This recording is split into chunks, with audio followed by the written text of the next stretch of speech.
अस्सलाम वालेकुम। उम्मीद है आप सब खैरियत से होंगे। अल्लाह आप सबको अपने हिफ्ज़ ईमान में रखे, आमीन सुम आमीन। कुछ लोग इस्तग़फ़ार का वजीफ़ा करते हैं, वो उठते बैठते हत्ता के तहज्जुद में भी वजीफ़ा करते हैं। लेकिन अक्सर औक़ात कुछ लोग मैसेज कर कर पूछते हैं कि हमें कैसे पता चले कि हमारी इस्तग़फ़ार का जो वजीफ़ा हम कर रहे हैं वो अल्लाह ताला के बारगाह में कबूल भी हुआ है या नहीं। आज की वीडियो में चंद निशानियाँ बयान करूँगी। अगर आप पर भी वो निशानियाँ वाज़ेह हुई हैं तो मुबारक हो, अल्लाह ताला ने आपकी तौबा और इस्तग़फ़ार को कबूल कर लिया है। जब कोई तौबा और इस्तग़फ़ार करता है तो अल्लाह ताला उस इंसान पर कुछ निशानियाँ वाज़ेह कर देते हैं, जिनमें सबसे पहले जो निशानी आती है वो होती है कि आपकी आँखों से आंसू जारी हो जाएं, नदामत के आंसू। इस्तग़फ़ार करने वाला इंसान अल्लाह ताला से अपने गुनाहों की माफ़ी तलब करता है, तो ज़रूरी है कि इसको एहसास हो गलती का और गुनाह का।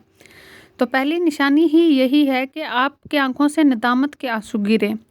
जब आपकी आंखें नम हो जाएं इस्तग़फ़ार करते हुए तो जान लें कि अल्लाह ताला आपके इस अमल से राज़ी है। जब आंखें आंसुओं से तर हो जाएं, जब आंखें आंसुओं से पुरनम हो जाएं, नदामत के आंसू आएँ, तो समझ लें कि अल्लाह ताला राज़ी हैं। हज़ूर पाक सल्लल्लाहु अलैहि वसल्लम ने फरमाया कि जिस बंदे मोमिन की आँखों से खौफ खुदा की वजह से आंसू निकल आएँ तो अल्लाह उस बंदे को दोज़ख में दाखिल नहीं फरमाएंगे।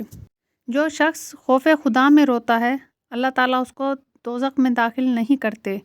और रोने से मुराद ये नहीं कि ज़ारो कतार रोना है, बल्कि मच्छर के सर के बराबर भी अगर कोई इंसान अल्लाह के खौफ में आंसू निकाल ले तो अल्लाह बंदे को जहन्नम में दाखिल नहीं करेंगे।